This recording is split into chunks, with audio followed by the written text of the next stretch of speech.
Hey folks, AJ the CEO here, and in this video we got ourselves another PTZ from AVKANS where they're promising AI based tracking.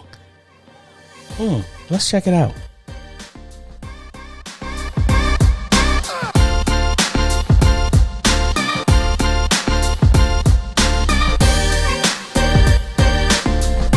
Hey folks, AJ the CEO here. If this is your first time stopping by the channel, thanks for stopping by. And on this channel, we focus on tips, training, strategies, reviews, and builds to help modernize your media ministry.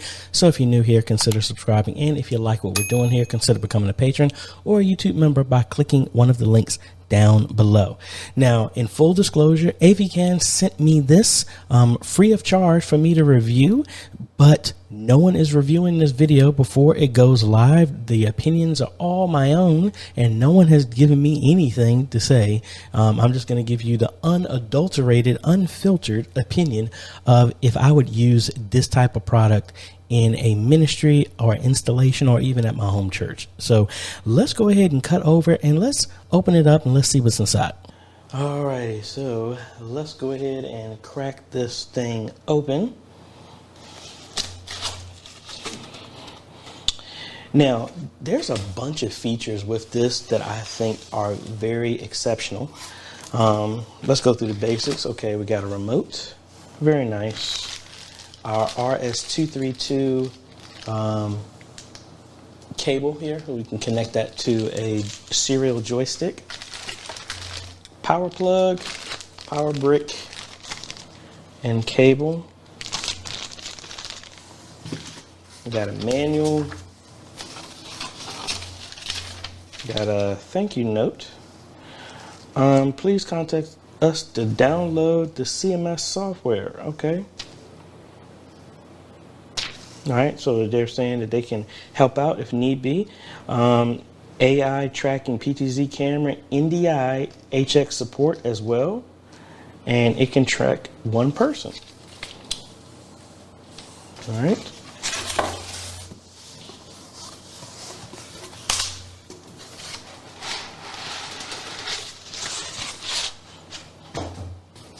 Okay, let's see. That is very light to the touch. Now, before you get any opinions of this, I did actually open this up already.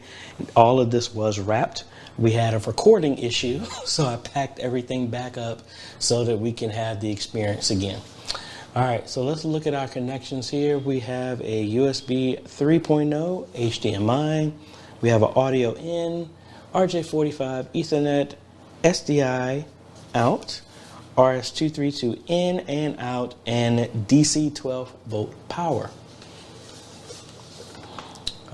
Got the RF sensor here in the front, and cool. Now, I must let you know that this camera actually does support PoE. All right, so even though it has a power brick, I'm actually going to be using a PoE switch. That's what this cable here on the floor going to be used for, so that we can actually test this out. I'm going to be using my streaming bridge and all this other stuff so we can actually see what is going on with it. So let me go ahead and get this set up, and then let's check it out and see what it's all about. Now, one thing I forgot to mention is there are dip switches right here to where you can adjust it. I have it set to control the settings in the menu. All right, so as you can see, it glistening off my head, whatever, because of my light. Let me turn that one off. Hopefully that will make it look a little bit easier to go with. All right, so we got that one turned off.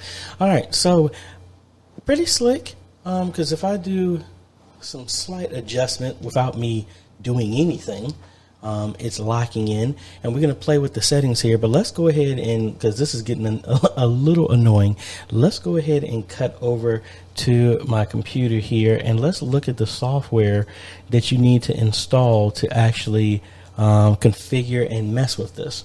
All right. All right, so if we look here in our software, Let me bring it over here on the screen.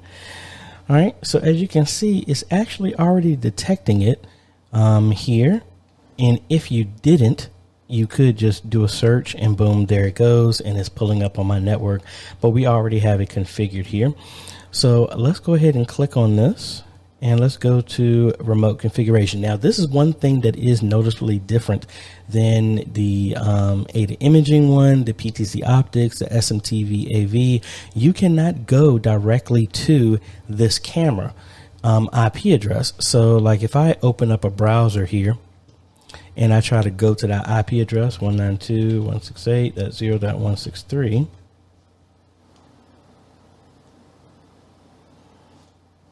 it just spins. I don't get nothing. And if we go to HTTPS 192.168.0.163, we get nothing. So again, this is the only way to interact directly with this camera. So now that we got it added, let's go ahead and do remote configuration. And here are our main settings here. These are all the settings that you normally would need to change. So we have our main stream. We can set our resolution, 720p, 720 or 1080p. Again, we made the setting on the dip switch to go with these settings or the menu settings. And I need to get the joystick, the remote for that as well too. We have our frame rate, max kilobits per second, the encoder type. We can do the H.264 or H.265, the encode level, high, stuff like that. We can set our channels. Mono is the only option. AAC is the only encode type for audio. We can set our sample rate, and sample is spelled wrong. Not a big deal. Audio rate, 128 kilobits. Input line in, and then we can set your volume. Okay, that's straightforward. Network. This is where you can set a static IP if you want it, or DHCP. So thankfully it was already set up to DHCP and it just connected. So no jumping through hoops like you normally would have to get onto it. I don't know if they prepped that one for me already in advance, but I didn't have to change anything when I first set this up. All right. You have your RTMP that you can put your codes in there if you want to go to. Protocol. I'm not sure. I think this is kind of for control, but we'll come back to that. You can also upgrade if you need to. You can pull down the file, download it, upload it here. You can change your password, and you can set the time, point it to an NTP server to sync up time. That is your choice.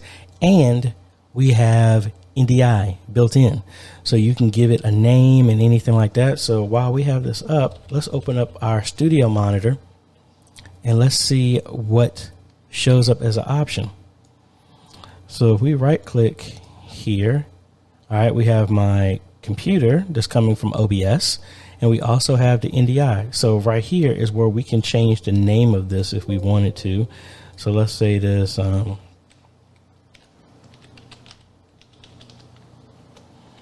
I'll just say AVKANS NDI. Let's go ahead and save that. And then you have another one called Stream. And boom, there's our name that got changed. Really straightforward if you really wanted to do that. All right. So pretty straightforward. Now, the software here also allows you to actually remote and see what's going on. So let's go over here to our main view. And we're going to select our camera here. And boom, there we go. We can see this. And let me make sure if I take this full screen. How strange. I did it full screen and it sent it to my other monitor. It won't let me do full screen on this other monitor, which is strange. Let's just resize it. And it won't let me resize. Wow. That's different. Anyway, we can also control the camera here if we wanted to. You know, we can do left, right, all this other stuff. Go into the menu. Let's make this full screen so it's just the only one we see. We have all the same controls that you would have on the remote. You zoom in, you zoom out, the iris, all this other stuff. You have your presets and everything like that. So now right here we have tracking. Tracking is on. That's why it's following me. At least I thought it was. So anyway, let's stop that.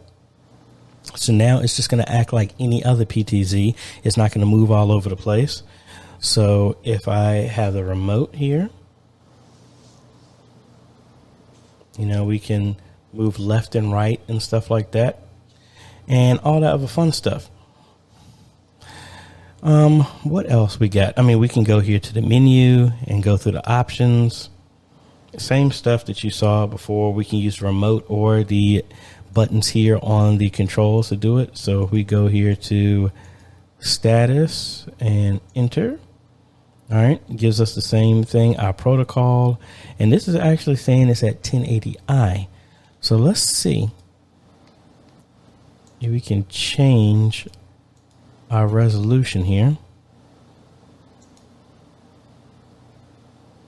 Let's go back, and maybe it's under system. Yep.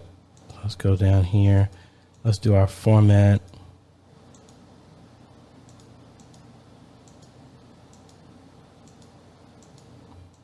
So we're going to do 1080p 60 to confirm. And it just went off there for a second. And it was resetting.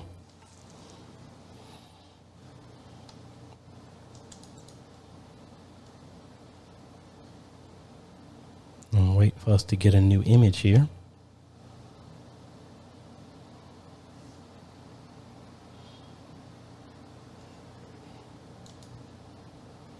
All right, I can see that it's on because we have our input coming from there. See, we're seeing the... Oh, why did you put it in a different window? That's strange.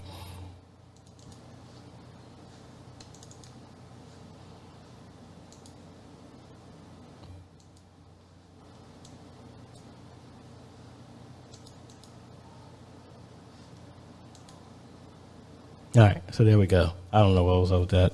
I guess maybe I had that other box clicked and that's why it sent it over there. I don't know. Now, if it's starting, tracking came back on. That was interesting. Let's move it over here.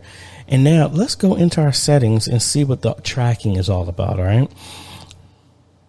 Settings. And we can set our lower bound. And I'm assuming that's how low it's actually going to go. We also have our tilt motion, which will allow it to tilt up and down, or it's just going to go left and right if we have that on. Power on state track. So I guess once it powers on, do you want it to track from the beginning, which is when it reset, it went to. I'm going to set that to do not track. Senior 1 and Senior 2, it doesn't look like those work at all. All right, so if we do a lower bound, we can set it how low this actual camera is going to go.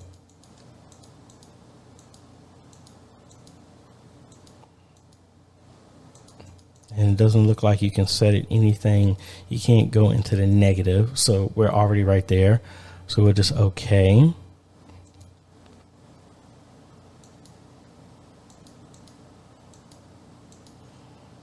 And I thought they were saying there's another way that you can tweak where you're actually going to be in this whole thing. So that I don't know.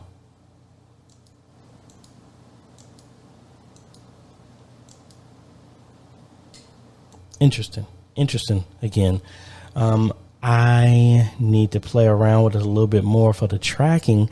But so far, let me turn around and let's see what we can get with this so far. And actually, let's cut over to that camera directly instead, shall we? All right, so now we're directly on the camera, and I am connected directly to my ATEM with this. Oh, AJ, you turned tracking off. Kind of would help if you actually had tracking on so that it can actually start to track you. All right, so I want to see how smooth this is. Now, the manual is saying that preset 8 and preset 9 give you the bounds of what can go over to the left and what can go over to the right. I need to play around with that a little bit more, but this PTZ comes in at $1,099. Now, the fact that that includes NDI, that also includes, which I didn't even go over, that you can hook this up over USB and it will show up just like a regular webcam. You have SDI out and you have HDMI out. And AI tracking at that price, that's a steal. Now, one thing I will mention, the reason I opened this up to play around with this so that I wasn't just fumbling while I was trying to do this unboxing and my review of this, is I was trying to use the SDI out. And the SDI out did not work. I had to contact support there. And at 1080p 60, the SDI out does not work with any of my converters, my Blackmagic converters from SDI to HDMI, because I had a very long SDI cable and it did not work. What I had to do is turn it to 1080i 60 or 1080p 30 and below, and then the SDI worked. So letting you know, if you were trying to get one of these and you were trying to set it to 1080p 60, and you wanted it to come straight out over SDI, it does not work. What you would probably have to do, which I don't have on me, is set it, if I really, really need it, 1080p 60, like at my church with an ATEM television studio HD, where I have to have a locked frame rate. I would use an up-down cross HD to force it to resample it to 1080p 60, and I would just set this at 1080p 30. That's just one thing, just to let you know about that. All right, so now when it comes to setting the tracking, it is really simple to do that. So let's go ahead and cut back over to the app and let's walk through the whole thing. All right, so as you can see, I have the app, and you see a whole lot of my my dirty work area, unorganized area that you don't normally see on camera. But anyway, let's go in here, and this is how you set this up. First, your preset at 0 here is what you want your stage to be. So let's zoom in just a little bit because I want it to stay within the bounds of this. So let's go ahead and set 0 to that. All right. Now you want to zoom in on how close you want the speaker to be. So I'm going to put myself about right here. And you want your subject to be in frame. And then we're going to set that at preset number 2. All right. And that's it. So now all we got to do now is start tracking. And now it's going to bounce in between the frame of that. And as you can see, if I move,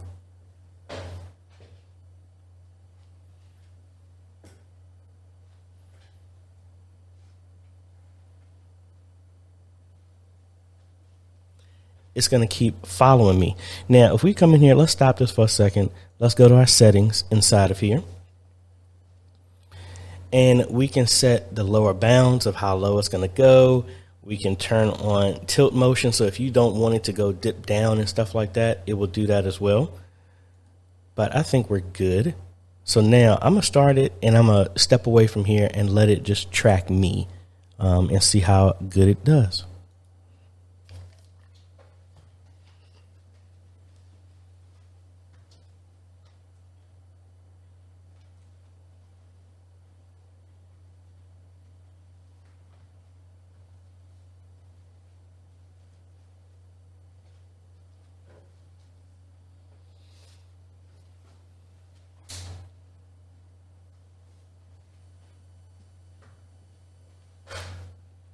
All right, now I obviously am kind of bound by the limitations of the space inside of my apartment. What I would really like to do is maybe do a follow-up of just a demo of me setting this up at church. I'm gonna have to pull down the system, one of the other cameras, or mount it in some way. I put it on a tripod or something like that to really test it out. But I think this is really, really cool. And I think the fact is, once you get it dialed in, this will make it so much easier for those who want to actually have a PTZ camera, but you don't have the manpower to do it. The AI control algorithm that's running inside the camera can track one person once it's been set.